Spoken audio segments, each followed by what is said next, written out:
আমাকে এভাবে কেন মারলো মা?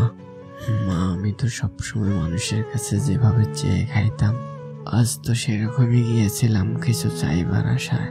কিন্তু আমি তো জানতাম না মা, আজ আমার জীবনের শেষ দিন। আমি তো কত সময় কত মানুষের কাছে খাবার চেয়েই খাইতাম। জানো মা, সেদিনও আমাকে রাস্তায় পেয়ে এক ভাই আমার সেই প্রিয় খাবারটা কিনে দিয়েছিল। শুধু পার্থক্য ছিল তোমার হাতের রান্নাটা। দেখো মা, আজ এই বিশ্ববিদ্যালয়ে শিক্ষিত বড় ভাইয়েরা আমাকে কত যত্ন করে খাইয়েছে। মা, আমি তখনও বুঝতে পারিনি যে আমার জীবনের এই শেষ খাবার। আমি বুঝতে পারিনি এটাই আমার জীবনের শেষ গল্প। আমি ভুল করে যখন ক্যাম্পাসে ঢুকে পড়ি মা, আমার চোখ দুটো ঘুমে বন্ধ হয়ে যাচ্ছিল। একটু শরীরের ক্লান্তি মেটাতে গেছিলাম মা।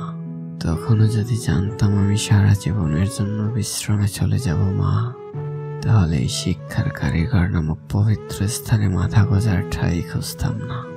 মা, এই সমাজের শিক্ষিত বড় ভাইয়েরা আমাকে এত নির্মম ভাবে মারলো মা। আমার খুব কষ্ট হচ্ছিল মা। তুমি জানো মা, আমি সেই শিক্ষিত বড় ভাইদের কাছে বারবার বলেছিলাম, ভাই আমি চোর না। আমি চিৎকার করে বলেছিলাম, কেউ আমাকে বাঁচাও।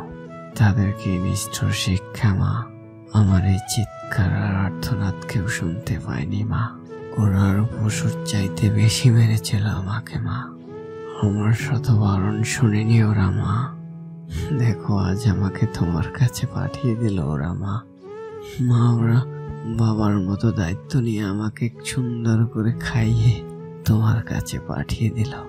তুমি জানো মা, ওরা আমাকে খাবার শেষে অনেকে মিলে গলা টিপে মেরেছিল মা।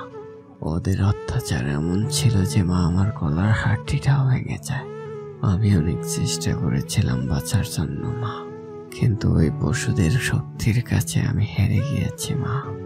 আমি যখন চোখ মেলে দেখলাম তুমি একটা লাশের দিকে তাকিয়ে হাউমাউ করে কাঁদতেছিলে, ওই লাশটার মুখের দিকে তাকিয়ে আমি শিহরে উঠেছিলাম মা।